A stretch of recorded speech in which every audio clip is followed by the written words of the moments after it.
new episode of The Commuter. I am Sergio, and welcome to my world. This, as you guys already know, is it's basically a channel where we share our experiences, and I'm going to bring basically my own as a creative director, photographer, cinematographer, and basically editor. So these are kind of the streams of work that I fell into. Again, started by magazine, then find myself that I didn't like the photos. I wanted to do my own photos, so that became photographer. And that was by chance. There's a whole entire probably podcast that I should put on basically that episode, that story, because I think it's something that, I don't know, shows you that some pivoting moments just happen just because. And I probably can go a little bit deeper because I think it's kind of a funny story how a person that had no experience at all found himself in a photo shoot for Armani. It's kind of a cool little thing. But this episode in particular is about gear. And obviously I skew all my conversations towards something that is more related to the business side. Now, we all know gear is, that's why they call it gas, like the gear acquisition syndrome, or basically your empty bank account, how I would basically put it up.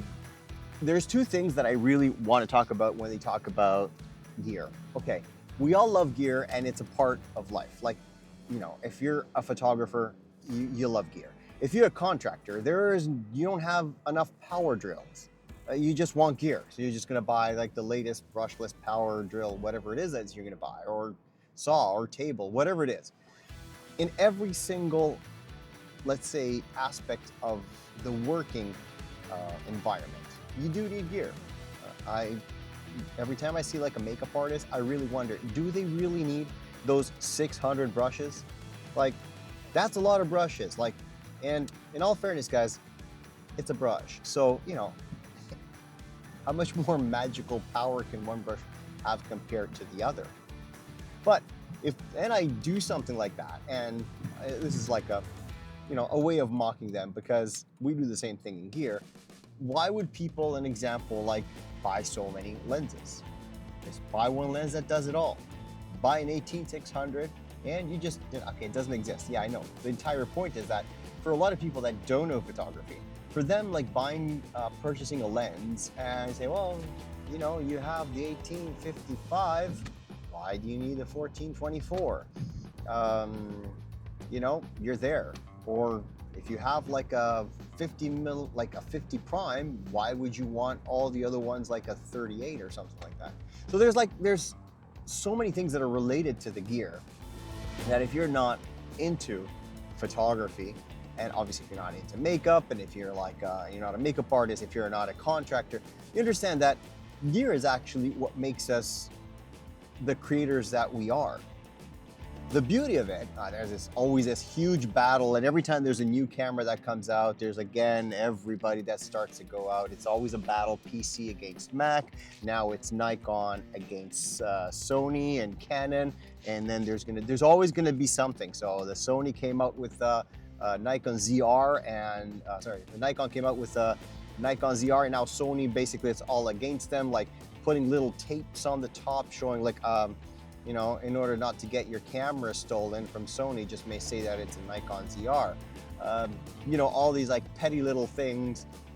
I usually get amused by how much time people have on their hand to be doing these videos, one against the other. I think that is personally stupid.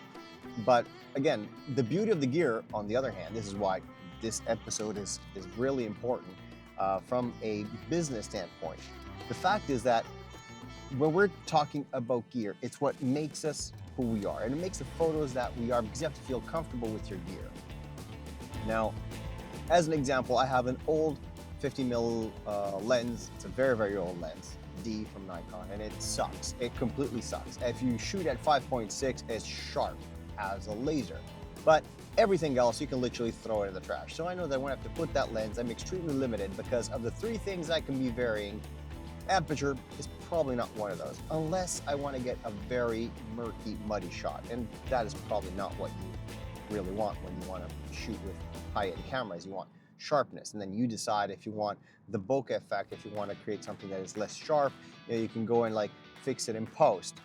But you definitely don't want something that is already murky and I don't know, that really doesn't work. It looks like a bad lens the second after you start going away from 5.6. So why do you have it? Because ironically, that 50mm lens, which is a very tiny lens, it's a spectacular lens at 5.6. Again, incredibly sharp, and I just don't understand why they don't continue to create some lenses that are that capabilities, but across the board. They did something with the 50mm for the Z, but I'm still on the old Nikons.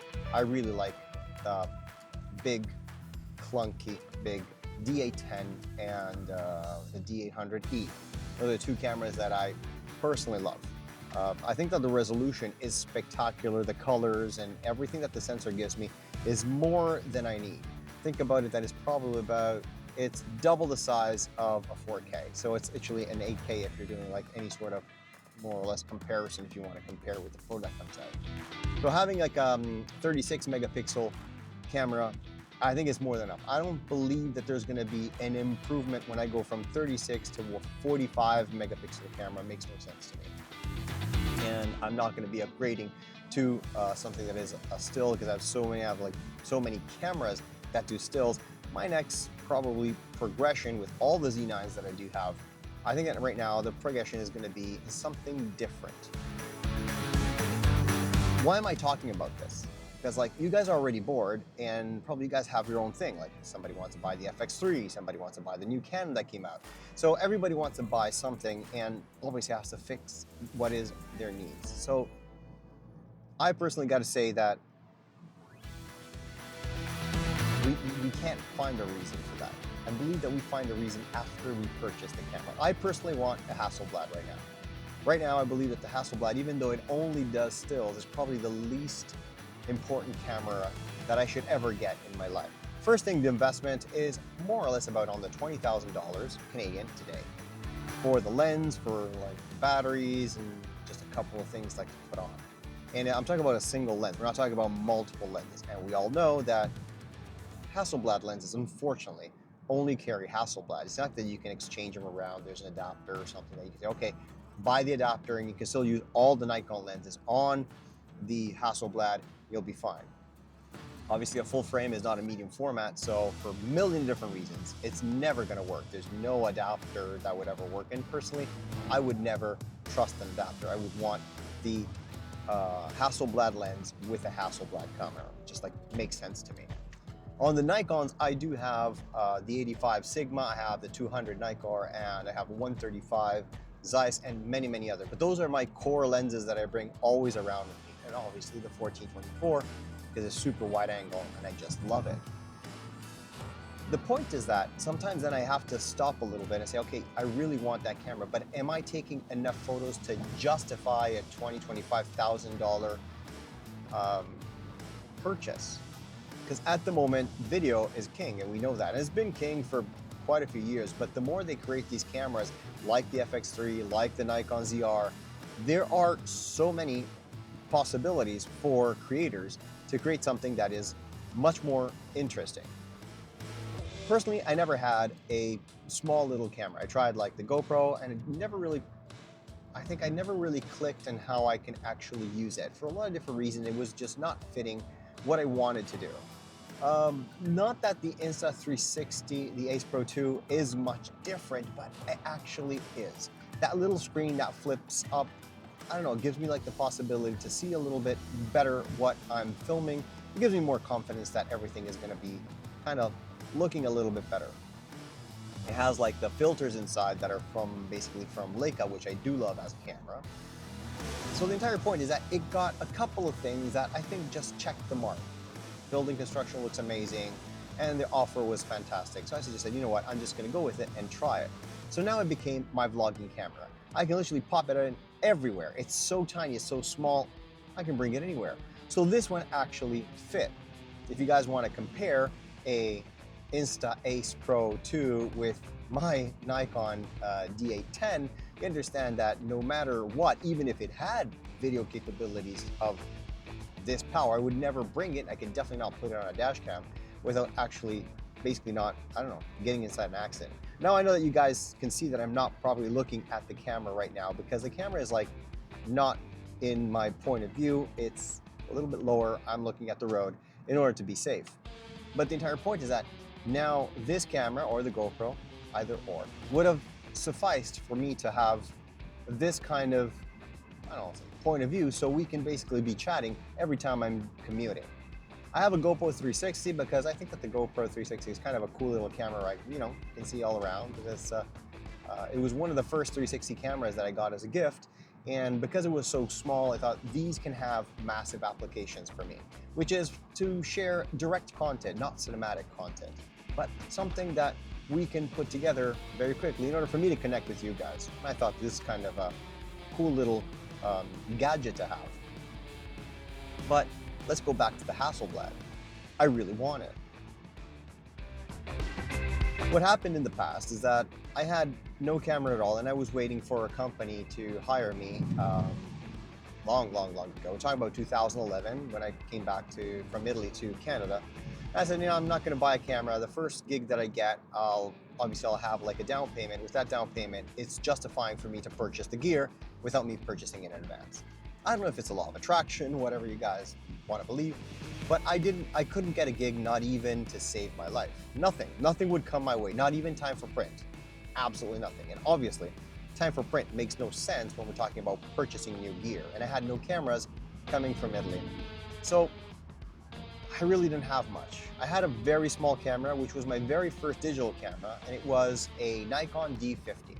The Nikon D50 is my very first digital camera. I didn't have money at the time. And I purchased it because I love the fact that the Nikon D50 could mount professional lenses for full format.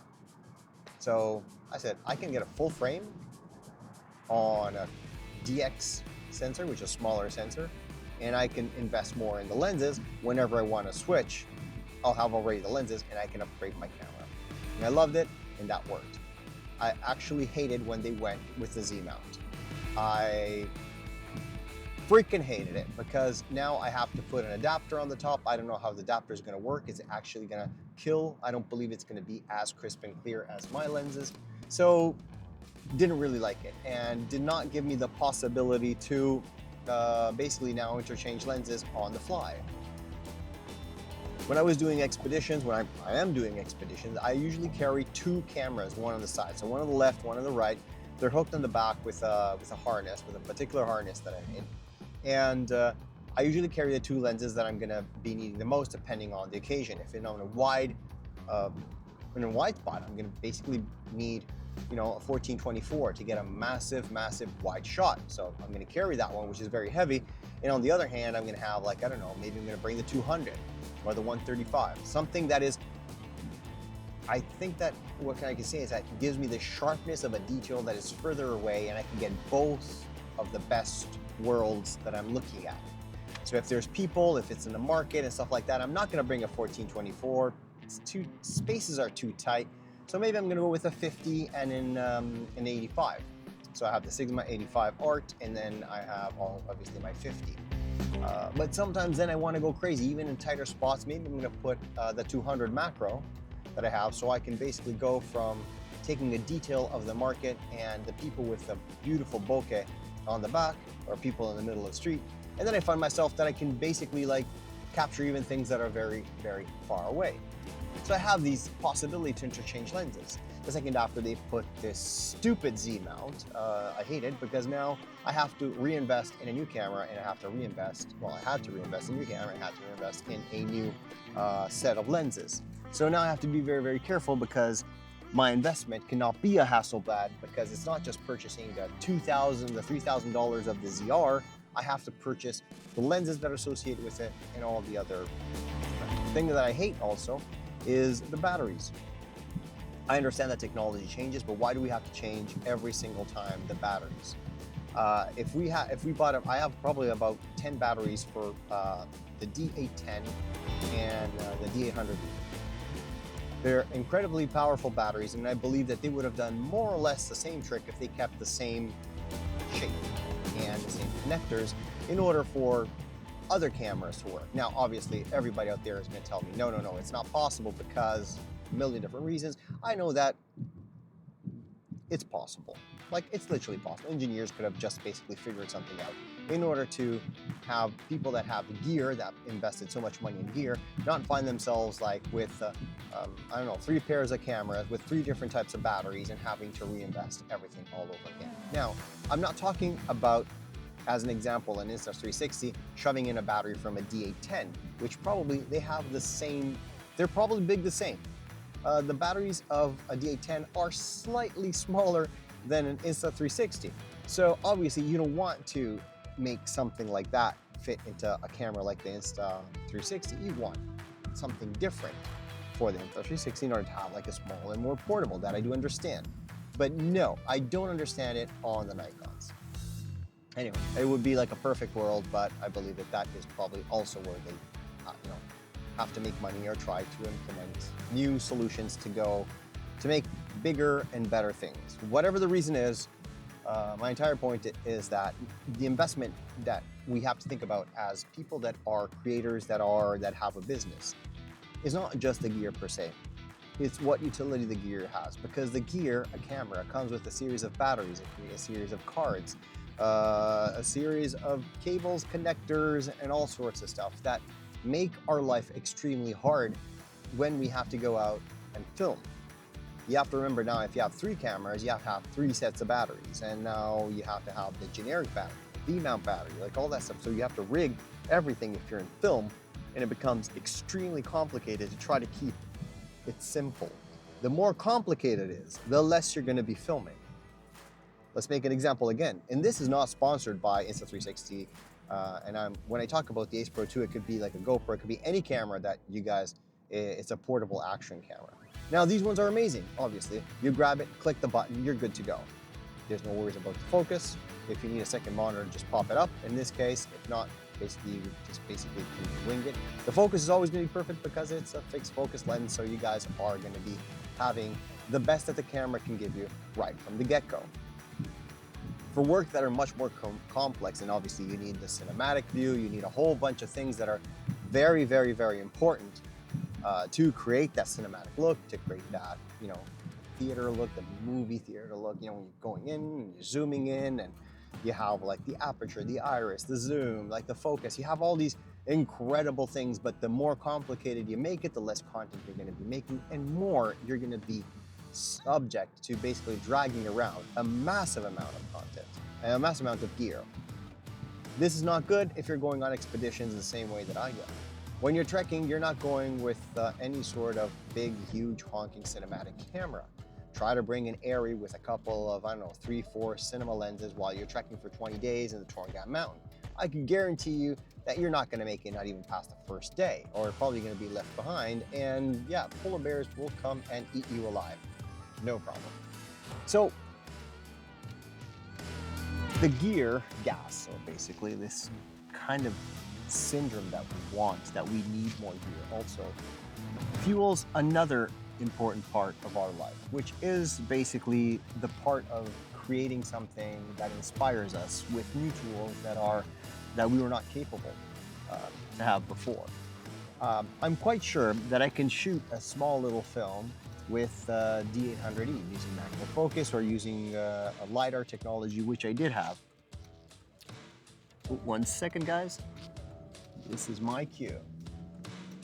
But on the other hand, there is a different process altogether that happens when you're having new gear. Yes, I could shoot with a very, very small latitude and range of colors, which is the D800 and D800E. They were never made for video. They have video capabilities of 1080, but they're not really made for video. It goes without saying that if I had a camera, or maybe I will invest in a camera like the ZR, that is completely different. Now I have red technology, which is like the R3D color science that is behind it, and I can generate much more content that is going to be visually appealing. I still do like the old school film style, so I would always kind of degrade it and bring it down to something different. But the latitude that I would have and the darkness and the latitude that I can get from the skies is something that you just can't fake when you don't have a camera that has those capabilities. Long story short, I really do love the fact that I want to buy and purchase more gear. I have one caveat though, that I have to be using the gear. In the life that I have right now, I'm editing a show for about 10 hours a day. I have about probably another 12 shows to go, and that is going to keep me busy way after February. It goes without saying that I'm going to be filming other episodes, that I'm going to be traveling in order to film those episodes. So that's going to be like another month that is going to be on the field, and I'm probably gone from editing. So the more gear I purchase, the more gear I buy, and if it's just sitting there collecting dust, it kind of doesn't make any sense. The balance is you have to try to find a way to use the gear that you have at its maximum potential. And I think you get the best bangs for your bucks and you get the return on the investment that you have. Unless you have so much money that you don't really care and you say, you know what, I'm just going to purchase it. It stays in the box, probably going to open it after a year, and I don't really care, but at least I have it. It's kind of a fetish thing to have, like everything that is new and just like came up, and you just want to have it, try it. And I heard a lot of people, an example, talk about the Osmos. That basically DJI Osmos, they bought it, they didn't feel comfortable using it at the beginning, and they left it there, thrown into it. I think it was one YouTuber that said I threw it inside my drawer, and it stayed there for almost a year. So he tried it, he didn't really get the best out of it, didn't feel that he was comfortable with it, and goes after a year and starts shooting. He says, well, it actually made sense having it. It's the same thing that happens for photographers when you are going, an example, with a single lens. I think most of the time I'm going to bring this example up because when you're going with a single lens, you are taking away one aspect of your creativity. So you can't go with anything else that you already purchased, right? So you have that single lens, it's inside your camera. You're not going to be buying other things. You only have that one. You're going to be so good at shooting with that one, with that single lens, whatever it is, prime, zoom, whatever lens you feel that you're attached to the point that it becomes part of your creativity. It's almost a signature in your digital image. There's another point that comes then right after when you're having two cameras and two lenses mounted on them, which is basically my setup when I go, an example, on certain expeditions or certain shootings, as I mentioned, and I know that I don't want to be swapping lenses because it's not in a studio. In a studio, I'll try almost every single combination. An idea pops in, and I might say, listen, a longer lens probably is going to be right now. Have 2 seconds of a break, I'll swap the lens, let's try it again. But when you're in a situation when you can't, and most of my filming and shooting are in situations where you can't really be swapping lens that easily. You got to get creative with what you have mounted, and you know that the second after you have to swap the lens, your entire crew has to wait, the host of the show has to wait, the caravan that are waiting for you, they have to wait in order for you to then move along and start filming what is happening. It's an interruption in the flow of a documentary. Now, we don't really do like straightaway stream of filming. We do have moments where we can pause, but breaking the flow of the moment for people that are not actors, that don't have a line, it becomes problematic. The light goes away very fast. We don't have ever a second take for the next day. So even when we're taking photos, I have to make sure that I have everything that I need, and I have to swap really quickly. That's why left and right, I have to know it's wide to tight, and I can basically understand what's happening and what I'm going to be doing with the capabilities of the lenses that I have. Ironically, being limited gives me more creativity. I can focus on what is happening compared to what I could possibly get out if I eventually swap a lens, and it's just, my brain does, maybe I just function like that, but it doesn't give me the possibility to understand properly what I really want to do. I focus now on what is happening because I can't swap the lens. It's literally there, it's mounted. This is basically like a little bit of what I want to bring when we're talking about, because in this moment it's really important because everybody is now on this new war that is coming up from Nikon versus Sony versus Canon versus the latest Blackmagic. Like everything is coming up right now as, I don't know, it's the latest and greatest. And without that, they are kind of instilling this kind of feeling that you can't film if you don't have the R3D LUT inside. You can't really film if your camera doesn't, if it's not a RED. You can't really film if it's not a ZR. You can't really film if you don't have the FX3. You can't really film if you don't have the latest Sigma 1.4. Like, it's true, they're really great pieces of gear, but then the big matter is, can you generate content with that gear? If you can't generate content, it's really a shame when you have it sitting inside your box, inside your camera gear, and you're not really using it. Or maybe you just use it at the beginning, and then it doesn't really do much for you because you had a similar lens and maybe you felt better with a different lens or something like that. I know that this has been going like around and around and around in circles as an episode, but you guys know it. Like, you guys are just riding with me along, and whatever I spew out, good or bad, it just goes straight online. So this is to all you guys. Get the gear that you need, but most importantly, get out there and shoot, film, create something, and then publish it, because there's nothing better in the world to have something that is done and out there, good or bad. I prefer good, I prefer polished, but if it's not, it still works the same. At least I created something, and it keeps me alive and it keeps my mind just going. So I'm arrived to my stop, and it's gonna be a very long day of editing. Whew, it's gonna be a very, very long day and a long night, but I'm kind of really happy that, now I have a chance to basically go a little bit deeper inside what is going to be happening on the coloring side. So I'm going to have videos for DaVinci, how I color, and how I organize my footage. And there's so many little tricks that I didn't really find online, but as I promised, whatever you see here, probably it's not out there. I don't know. So this is Æternum Mentis. You guys are on the Commuter. I am Sergio, and welcome to my life. Have a great one, and get out there, go coloring. Get out there and start creating. Get out there and start creating. I'm out. Sergio's out. This is Æternum Mentis. You guys are on the Commuter. Thank you so much for being with me. Go out there and get creative.